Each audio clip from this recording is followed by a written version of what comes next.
A palavra de Deus diz que o nosso coração tem que ser igual ao de uma criança. Vamos orar mais uma vez, amados?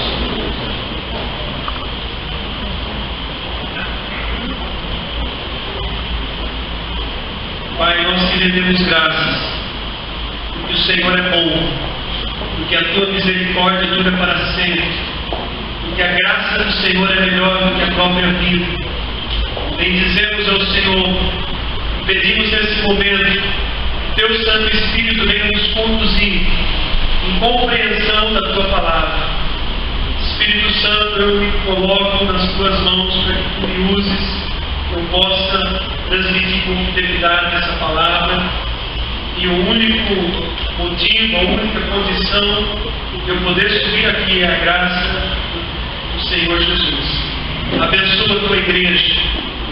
Planta essa semente no coração de cada um e faz com que ela brote e dê frutos.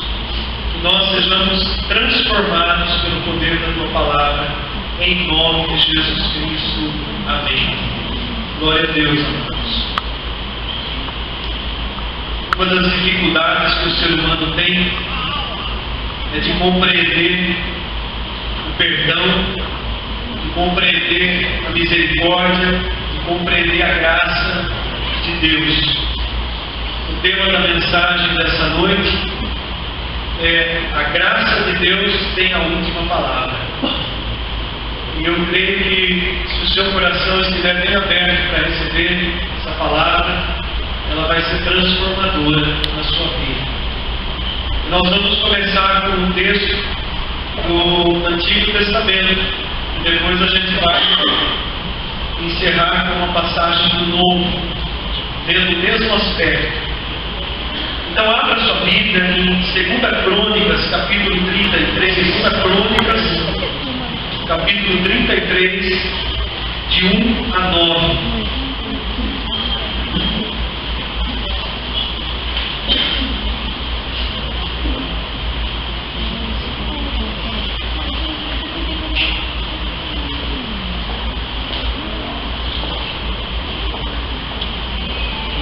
Amém? Diz assim a palavra de Deus: tinha Manassés 12 anos de idade quando começou a reinar, e 55 anos reinou em Jerusalém. Fez o que era mal perante o Senhor, segundo as abominações dos gentios que o Senhor expulsara de suas possessões, de diante dos filhos de Israel. Pois tornou a edificar os altos que Ezequias, seu pai, havia derribado. Levantou altares aos Baalins, fez poste ídolos, e se prostrou diante de todo o exército dos céus e o serviu. Edificou altares na casa do Senhor, da qual o Senhor tinha dito: em Jerusalém porei o meu nome para sempre. Também edificou altares a todo o exército dos céus, nos 2 átrios da casa do Senhor. Queimou seus filhos como oferta do vale do filho de Inom. Adivinhava pelas nuvens, era agoureiro, praticava feitiçarias, tratava com necromantes e feiticeiros, e prosseguiu em fazer o que era mal perante o Senhor, para o provocar a ira. Também pôs a imagem de escultura do ídolo que tinha feito na casa de Deus, e que Deus dissera Davi a Salomão seu filho: nesta casa e em Jerusalém, que escolhi de todas as tribos de Israel, porei o meu nome para sempre. E não removerei mais o pé de Israel da terra que destinei a seus pais, contanto que tenham cuidado de fazer tudo o que lhes tenho mandado, toda a lei, os estatutos e os juízos dados por intermédio de Moisés. Manassés fez errar a Judá e os moradores de Jerusalém, de maneira que fizeram pior do que as nações que o Senhor tinha destruído de diante dos filhos de Israel. Amém?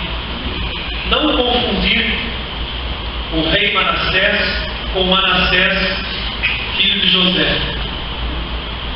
Manassés, o rei que nós citamos nesse texto, ele foi o 14º rei de Judá.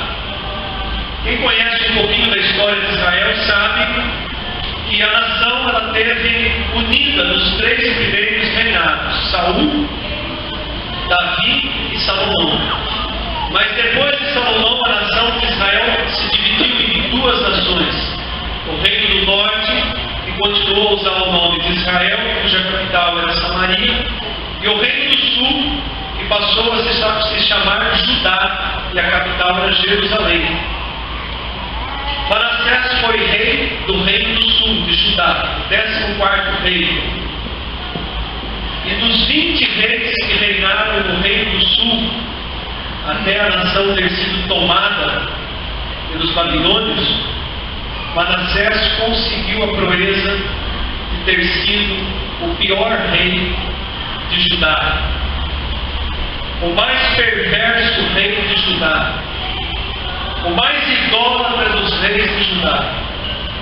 Se Acabe, dirigido por Jezabel, foi o pior rei do reino do norte de Israel, Manassés foi, sem sombra de dúvida, o pior rei que Judá teve. O nome Manassés, ele vem da tribo de Manassés, que significa aquele que se esquece, aquele que faz esquecer. E José deu esse nome ao seu filho lá atrás, no momento em que ele estava no Egito e se esqueceu das dificuldades do seu passado. Muito tempo depois, o rei Ezequias gera um filho e dá o nome de Manassés a esse filho, que é esse Manassés que nós estamos nos referindo. E amados, esse texto que nós lemos, ele narra, ele descreve toda a maldade, toda a impiedade, toda a perversidade que esse rei exerceu no seu longo reinado. Foi o rei que mais reinou em Judá. Foram 55 anos de reinado. Abaixo dele, Uzias reinou 52. Davi, Salomão e Saul reinaram 40 anos. É interessante que o pior rei foi aquele que Deus permitiu que ficasse mais tempo. E a gente começa a olhar por esse aspecto e começa a se perguntar por quê. Se o camarada era tão ruim, por que Deus não fulminou ele logo no primeiro ano do reinado? Mas eu quero que você acompanhe, justamente esse raciocínio. Olhando para o texto que nós lemos, para ter uma ideia do tamanho da maldade de Manassés, nós vemos ali que logo no versículo 2, a palavra de Deus diz que ele fez o que era mal perante o Senhor e segundo as abominações dos gentios, dos pagãos. Tudo que Deus proibia que um israelita fizesse, que um judeu fizesse, Manassés fez propositalmente para provocar a ira do Senhor. O povo de Israel deveria ser um povo separado, um povo distinto dos outros povos. Assim como nós, a igreja, hoje, devemos ser um povo separado e distinto daqueles que não servem a Cristo. Mas Manassés fez questão de fazer exatamente como os pagãos, os ímpios, e fazia ainda de uma maneira pior. Ele ia além para provocar a ira de Deus. O versículo 3 diz que ele edificou altares aonde o seu pai havia derrubado altares de falsos deuses. Quando eu fico olhando para isso, eu fico pensando como que um filho pode se distanciar tanto do caminho do seu pai. Porque o pai de Manassés, Ezequias, foi um rei temente a Deus. Ezequias, quando assumiu o reino, ele destruiu os altares de Baal, ele fez uma limpeza na nação de Israel, ele restituiu o culto, restaurou o culto, o templo. Ezequias fez uma reforma espiritual, trouxe um avivamento, e o seu filho, inclusive, foi gerado naqueles anos a mais que Deus deu a Ezequias. Até então Ezequias não tinha gerado nenhum filho. E chega naquele momento, Isaías vem e profetiza para Ezequias: coloca a tua casa em ordem que você vai morrer. E Ezequias clama, chora copiosamente na presença de Deus. E Deus dá a Ezequias mais 15 anos. Deus muda aquela circunstância. Deus olha o coração, a humilhação de Ezequias e manda Isaías voltar e dizer: olha, diz para Ezequias que ele vai ser curado, que ele vai ter mais 15 anos. Foi nesse período que Manassés foi gerado. Manassés assume o trono com 12 anos. Provavelmente durante um bom tempo, até a sua maioridade, ele foi aconselhado por alguém. A palavra não cita quem. Mas é notável o distanciamento que Manassés teve dos caminhos do seu pai. Se ele tivesse seguido os caminhos do seu pai, ele teria sido um rei temente ao Senhor. Mas parece que ele sentiu prazer em se afastar completamente dos caminhos que o seu pai havia traçado.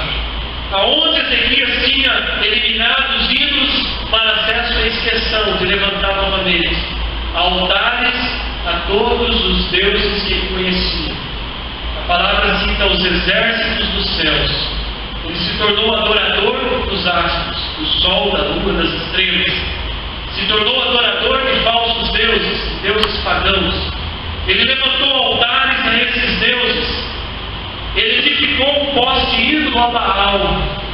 E dentro do templo do Senhor ele levantou um altar a uma deusa fenícia da sexualidade que se chamava Azerá.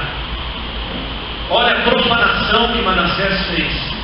No templo do Senhor, o lugar onde Deus havia escolhido, aonde o nome do Senhor era declarado, onde Israel adorava a Deus, ele levantou propositalmente um altar a uma deusa fenícia da prostituição, da sexualidade.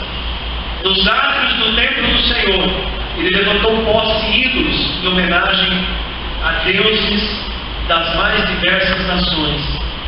E não parou por aí, amados. O versículo 6 chega a dizer que Manassés sacrificou seus filhos no vale de Inom, queimando-os. Eram crianças ainda. Manassés sacrificou seus filhos a um deus amalequita que se chamava Moloque. Crianças eram sacrificadas para esse falso deus. E Manassés sacrificou seus filhos a esse falso deus no fogo. Ele não parou por aí. A palavra diz no versículo 6: ele adivinhava pelas nuvens. Ele era um agoureiro, alguém que amaldiçoa, alguém que faz feitiçarias. Ele era um bruxo. Ele consultava mortos, na verdade consultava demônios. Prosseguiu fazendo o que era mal para provocar a ira de Deus. E um rei que tinha uma atitude como essa, ele levava toda a nação atrás dele a se prostituir, a se profanar, a cometer idolatria. Tudo aquilo que havia sido restituído nos anos em que seu pai Ezequias reinou, Manassés destruiu.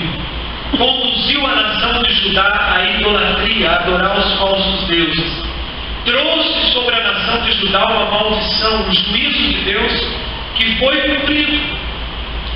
Porque anos adiante a nação de Judá é levada para o cativeiro da Babilônia, em função de todos os pecados de idolatria que haviam sido cometidos, principalmente no reinado de Manassés.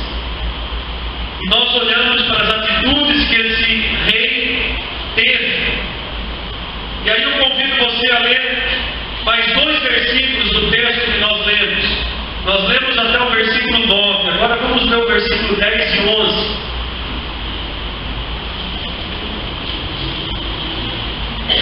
Segunda Crônicas 33, 10 e 11. Diz assim: falou o Senhor a Manassés e ao seu povo, porém não lhe deram ouvidos. Pelo então que o Senhor trouxe sobre ele os príncipes do exército do rei da Síria, os quais prenderam Manassés com ganchos, amarraram-no com cadeias e o levaram à Babilônia. Glória a Deus. Glória a Deus. Do ponto de vista humano, nós olhamos para o castigo, para o juízo que Deus dá para Manassés, e nós dizemos assim: bem feito, que queime no inferno agora, merece mesmo o que aconteceu com ele, que seja levado para o cativeiro, que vazem os olhos dele no cativeiro, que ele morra as línguas no cativeiro, por todo o mal que ele fez. Não é esse o sentimento natural no coração do ser humano? Eu confesso que algumas vezes eu fui tentado a orar, pedir para Deus derramar fogo do céu sobre aquele pessoal lá do Estado Islâmico que estão matando famílias de cristãos, crucificando, enforcando mães junto com os filhos, vendendo crianças de famílias cristãs para prostituição. Quando a gente começa a ler aquelas notícias, dá vontade de pedir igual Elias: Senhor, o Senhor não está vendo? Desce fogo do céu, queima essa gente toda. Eles estão matando a tua herança, são crianças tuas. Como que o Senhor permite isso? Quando a gente lê essa descrição, o sentimento que nós temos é quase o mesmo. Se não fôssemos cristãos. Agora continua lendo o texto, do versículo 12 até o versículo 20.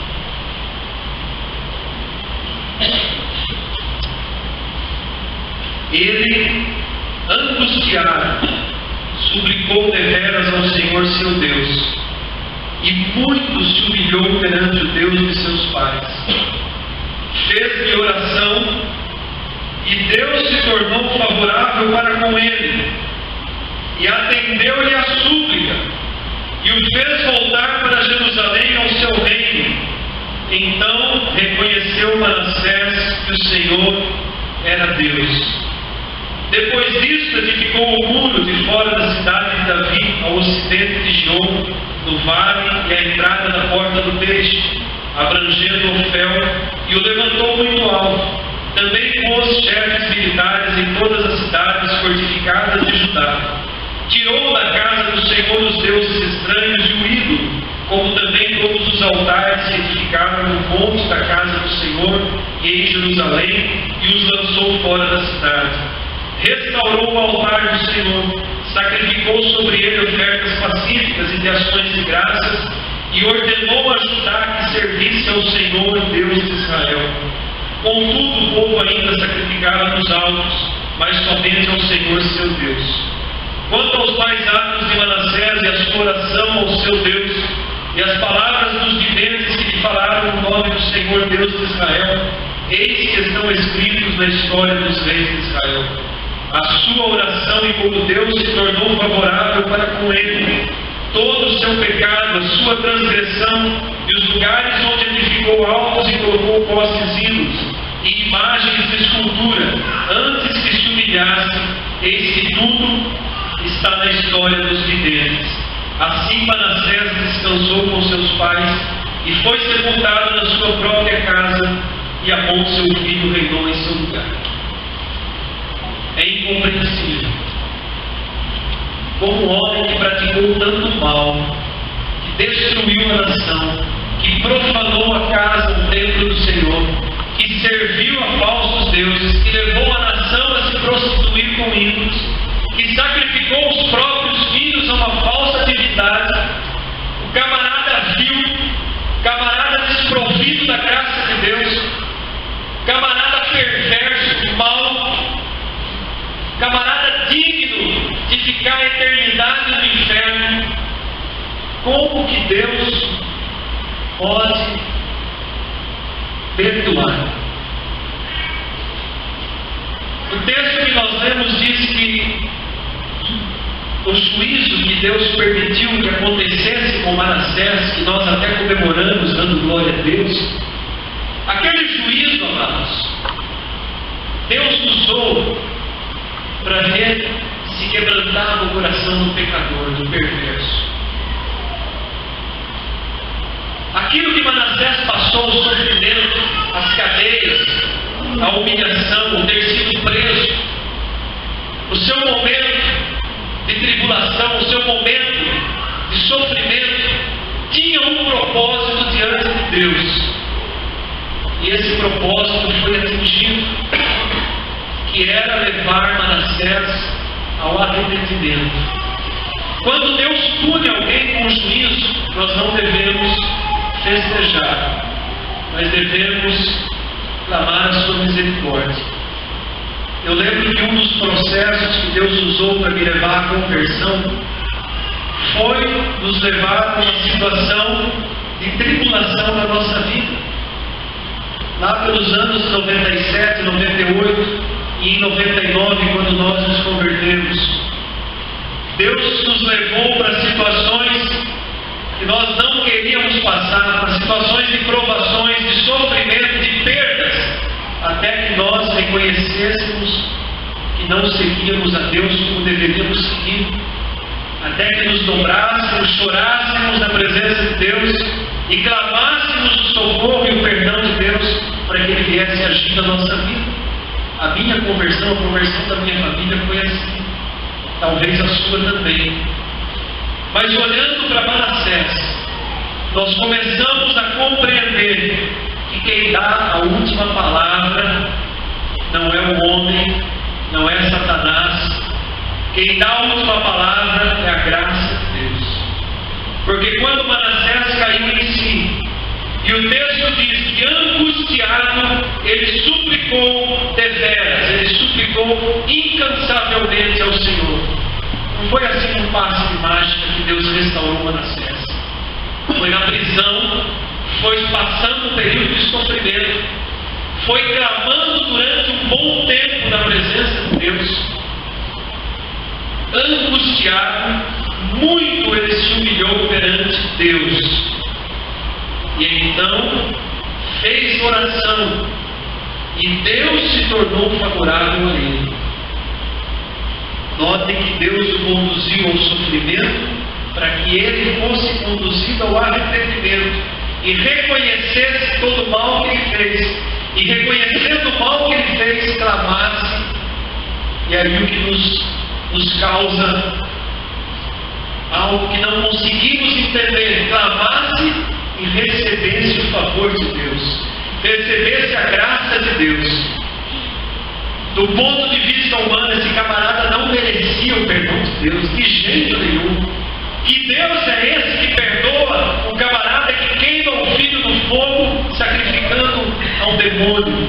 Que Deus é esse que perdoa o camarada que afrontou a Deus, que fez tudo o que ele podia para provocar a ira de Deus? Que Deus é esse? É o nosso Deus, amados. É o Deus que nós cremos e servimos. Esse é o Deus que nós cremos e servimos. Agora, ainda que você talvez ache estranho o que eu vou dizer, mas não há nenhuma diferença entre nós e Manassés. Espera aí, pastor, eu não fiz nada disso na minha vida. Eu não sacrifiquei a ídolos, eu não levantei altares, não me dobrei diante de ídolos, não matei meus filhos. Como o senhor está dizendo isso? Diante de Deus todo pecado é pecado. É que nós humanos, seres humanos, nós temos uma facilidade de distinguir o pecado. Não, porque o adúltero vai para o inferno, o homossexual vai para o inferno. Mas o meu pecado, sabe como que é? O meu não é tão grave assim. Deus não vai agir com tanto rigor assim comigo como Ele age, como Ele vai agir com rigor e punir o adúltero, e punir o homossexual, e punir o idólatra, e punir o ladrão, e punir aquele que está matando pessoas, desviando dinheiro, corrupto, políticos. Amados, Deus vai punir a todos que não crerem e não se renderem a Jesus Cristo, e não aceitarem o sacrifício da graça como o único caminho de salvação. Não interessa se aos meus olhos o meu pecado é pequenininho e o pecado do assassino, do bandido, é um pecado enorme. Todo pecado faz separação entre Deus e o homem. A Bíblia afirma isso. Como que nós podemos fazer distinção? Nós somos Manassés. Pelo menos fomos um dia igual a Manassés. Pelo menos antes da nossa conversão, da nossa entrega e que reconhecia Cristo como Senhor e Salvador da nossa vida, ainda que a consequência dos nossos pecados não fosse igual às consequências do pecado de Manassés, nós teríamos o mesmo destino que ele, se não tivéssemos nos arrependido, se não tivéssemos nos rendido a Cristo e o recebido como Senhor. O mesmo Deus que perdoou Manassés, que ouviu a sua oração, é o Deus que nos perdoou, que ouviu a nossa oração, que derramou sobre nós essa graça incompreensível. Porque se Deus não tivesse agido com a sua graça, ainda que o nosso pecado fosse imperceptível às demais pessoas, o nosso destino seria o mesmo que Manassés, se ele não tivesse se arrependido. Quando nós olhamos para um texto como esse, nós devemos cair de joelhos diante de Deus, reconhecendo o amor, a misericórdia porque Deus não nos pune da maneira como nós deveríamos ser punidos, graça porque Deus está nos dando algo que jamais nós mereceríamos, ainda que fôssemos os melhores homens e mulheres dessa terra.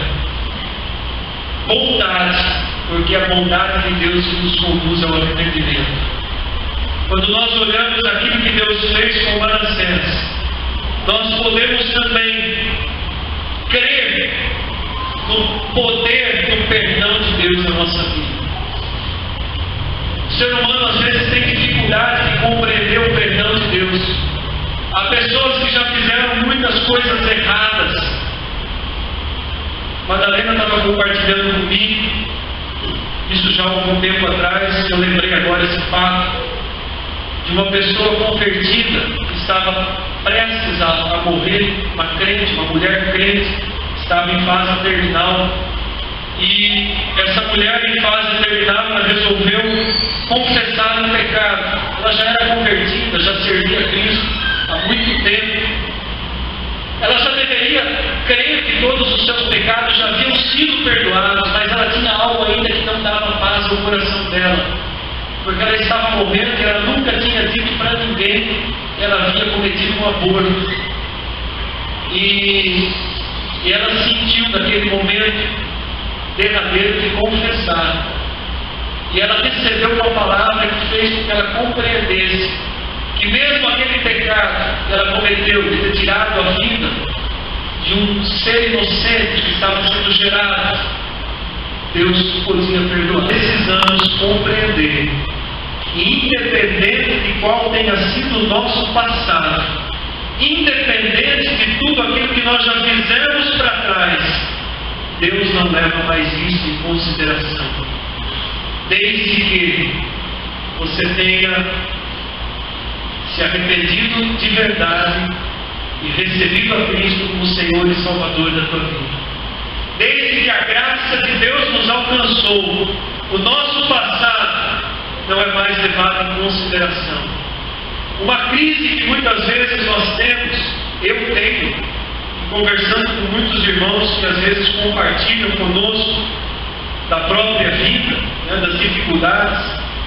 Muitas vezes nós pensamos assim: mas Senhor, já faz tantos anos que eu sou convertido e não tem como eu esconder do Senhor que eu ainda pratico determinado pecado, e esse pecado ainda me acompanha. Às vezes eu me desvio, eu passo um tempo sem cometê-lo, mas volta e meia eu volto para esse pecado, para esse vício. E às vezes a gente pensa: eu não sou digno de ir para o céu, não é possível, eu continuo pecando, como o Senhor vai me receber? Que situação que eu vivo? Nós podemos olhar ao apóstolo Paulo em Romanos 7, quando ele abre o coração e diz: o bem que eu quero fazer eu não faço, o mal que eu não quero eu acabo fazendo. Miserável homem que eu sou, quem pode me livrar esse corpo da morte? Era um desabafo de Paulo, e nós cristãos também sentimos a mesma coisa, porque apesar de tudo, ainda há áreas da nossa vida que não foram vencidas, E de repente você fica pensando, mas e se eu morrer antes de vencer esse pecado? Para onde eu vou? Se você nasceu de novo, você vai para o céu, você vai para a presença de Deus. Se você tem Cristo como Senhor e Salvador da tua vida, independente de ter vencido ou não determinado pecado, você vai para a presença de Deus. E eu posso afirmar isso pela própria palavra de Deus. Porque quando tudo mais falha, quando os nossos esforços falham em vencer um pecado que nós abrigamos dentro de nós, quando tudo que já fizemos falha, a graça de Deus não falha, irmãos. E ela nos perdoa, nos leva à presença de Deus. Então não se desespere. Se de repente você tem carregado um peso de culpa sobre a tua vida, porque há tantos anos você é convertido, mas ainda pratica determinado pecado, não consegue vencer, é uma luta contínua, você não se rendeu ao pecado, você cai nele, mas não se entregou para ele. É diferente. Você continua lutando contra isso, sabendo que isso é contrário à vontade de Deus, mas você é vencido por isso. Quando todos os teus esforços falharem, quem dá a palavra final sobre a tua vida é a graça de Deus. Então não tema, porque você não vai se perder. Você vai chegar no final da tua carreira e você vai entrar na presença de Deus com o passaporte que Jesus entregou na tua mão no momento em que você rendeu a tua vida para Ele. Essa é a graça incompreensível de Deus. Se alguém aqui está pensando que vai chegar diante de Deus perfeito, vencedor de todas as coisas e todos os pecados, esquece. Nós vamos chegar diante de Deus ainda humilhados, no entanto vencedores, não por nós, não pelos nossos esforços, mas porque alguém venceu por nós. O último cântico que nós cantamos, novo, ele fala que ele ressuscitou e ele venceu. Há muitas pessoas que às vezes a gente encontra no dia a dia, pessoas que entregaram a sua vida a Jesus, mas que hoje se sentem afastadas do caminho de Deus, porque a religião puniu. Porque a religião disse, olha, você é alcoólatra, e a Bíblia diz que não vai entrar nenhum dedo no céu. Então você não faz mais parte do corpo de Cristo. Olha, você adulterou um dia, você não tem mais jeito. Porque a religião afastou, não significa que essa pessoa foi destituída da graça. Porque aquele que o Senhor resgatou, ele jamais vai voltar, ele jamais lança fora. Não é destituído da graça. A palavra de Deus, o que Jesus fez foi exatamente por nós que nos reconhecemos pecadores. Não são os sãos que precisam de médicos, somos nós que ainda somos pecadores, ainda somos enfermos de uma enfermidade que só vai ser curada quando nós recebermos o corpo glorificado. E essa enfermidade se chama pecado. Nós convivemos com ela. Nós tomamos remédios, paliativos, mas quando esses remédios falham, nós precisamos lembrar que existe um remédio que já nos curou desse mal, que é a graça de Jesus Cristo. A graça de Cristo dá a última palavra. Davi, depois que ele tinha pecado, o homem segundo o coração de Deus, o homem que Deus sentia prazer na sua presença, um adorador, escritor de salmos, ungido de Deus para ser rei de Israel.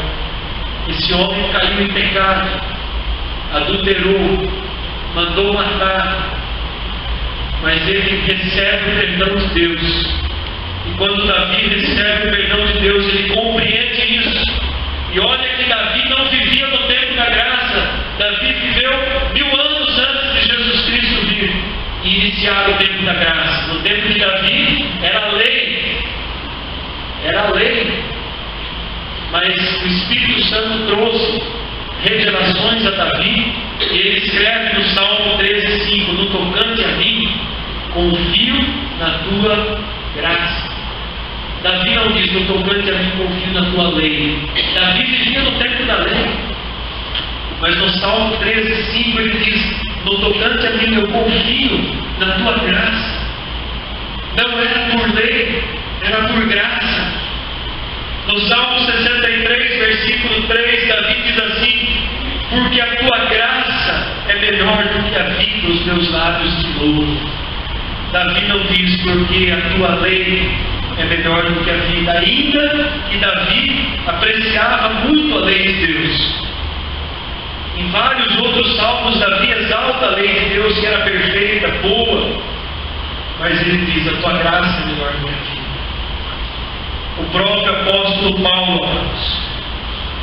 Paulo, ele diz lá em 1 Timóteo capítulo 1, versículo 12 ao 15, se você quiser abrir esse texto, 1 Timóteo capítulo 1, de 12 a 15, Paulo se reconhece como o maior dos pecadores.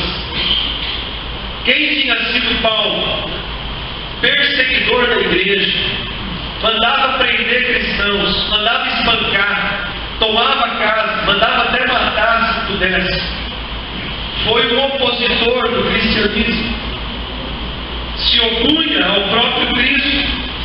No entanto, Paulo, escrevendo a Timóteo, seu filho na fé, lá em 1 Timóteo capítulo 1, de 12 a 15, Paulo diz assim: eu sou grato para com aquele que me fortaleceu, Cristo Jesus, nosso Senhor, que me considerou fiel, designando-me para o ministério. A mim, em outro tempo, era blasfemo, perseguidor e insolente, mas eu obtive misericórdia, pois fiz na ignorância e na incredulidade. Transbordou, porém, a graça de nosso Senhor com a fé e o amor que há em Jesus Cristo. Fiel é a palavra e digna de toda aceitação, que Cristo Jesus veio ao mundo para salvar os pecadores, dos quais eu sou o principal. Paulo se considerava o principal dos pecadores, mas ele sabia que era salvo. Ele compreendeu a dimensão da graça do Senhor Jesus Cristo. Paulo diz lá em Romanos capítulo 5, versículo 20: aonde abundou o pecado, superabundou a graça. Ou seja, onde houve muito pecado, muito maior foi a manifestação da graça de Deus. Então não teme o teu passado. É aquela parábola que Jesus conta dos devedores, qual se sentiu mais agradecido? Aquele que foi muito mais perdoado se sente muito mais agradecido. Paulo diz também em 1 Coríntios 15, versículo 10: pela graça de Deus eu sou o que sou. Ele sabia, ele conhecia o passado dele, de perseguidor, de blasfemo, mas ele diz: hoje, pela graça de Deus eu sou o que sou. Nós também, amados, hoje, pela graça de Deus, nós somos o que somos. Amém? Glória a Deus. Pela graça de Deus nós somos o que somos. E o que é que nós somos?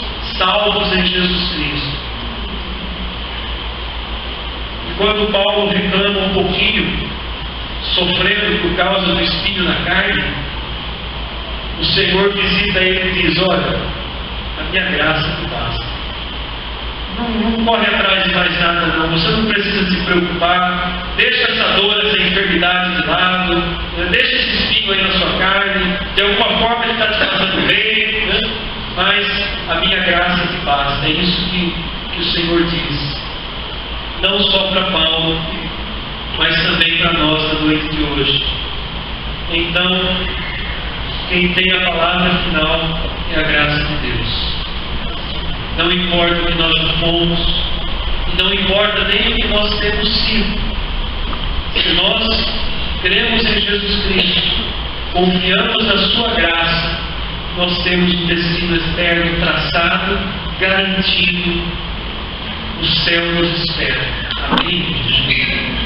E se você continua lutando contra o seu pecado, não desista, continue lutando. Mas se você perder a luta, creia que ainda existe a graça e ela te garante. Amém? Louvado seja o Senhor Jesus. Quero convidar o nosso ministério de louvor. Eu creio que não há palavra maior que essa que possa trazer consolo, trazer paz na nossa vida. Hoje em dia, aliás, eu já ouvi essa reclamação: pastor, a pregação da Manaim é dura. Pastor, a pregação da Manaim, parece que a gente não sai feliz para casa, a gente sai pensando, refletindo. Não, a pregação é essa. Não é falar de riqueza que vai trazer paz ao nosso coração. Não é dizer aqui que você foi chamado para ser cabeça e não cauda. Porque a realidade do cristão, do que serve a Cristo, é ser cauda, de certa forma. Não é dizer que o inimigo nunca vai bater a tua porta, que ele entrou por uma porta e vai sair por sete. Não é ficar proferindo vitórias. Nós só somos mais vencedores por Cristo, por causa da graça. Então, a palavra que tem que renovar a nossa vida e nos fazer voltar felizes para casa é essa. É que apesar do que nós somos o que somos, o Senhor ainda nos recebe, nos aceita. Porque Ele olha para nós através do seu Filho Jesus Cristo. O sangue de Cristo nos cobriu. É pela graça. Senão Paulo não teria afirmado: pela graça sois salvos mediante a fé. Isso não vem de vós, é dom de Deus. A igreja precisa retomar essa palavra, porque a grande maioria das pessoas que estão sendo enganadas, ouvindo o evangelho diferente, correndo atrás de Deus por causa de promessas de riqueza, de prosperidade, de um Deus que pode só dar. Aquilo que nós mais precisamos, Deus já nos deu, que é a graça. O resto, se tiver bem, se não tiver, a gente segue em frente do mesmo jeito. Amém? Vamos adorar o Senhor.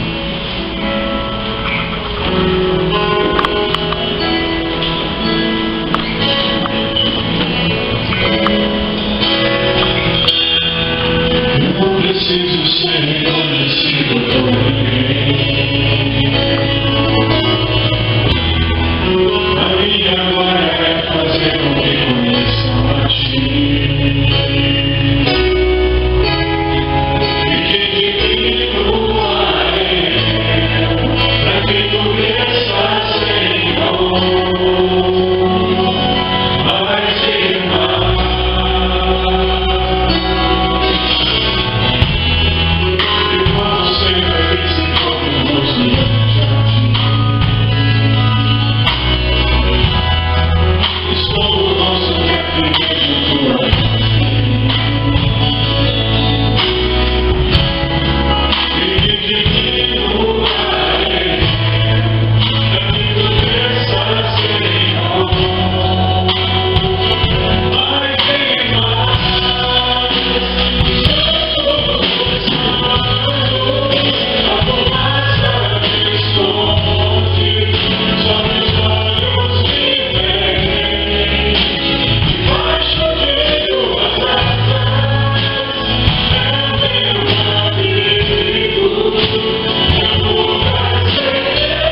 levantar as nossas mãos. Que a graça e a paz do Senhor Jesus Cristo, o amor do Pai e a comunhão do Espírito Santo permaneçam conosco. Amém e glória a Deus. Dê um abraço a quem está ao seu lado.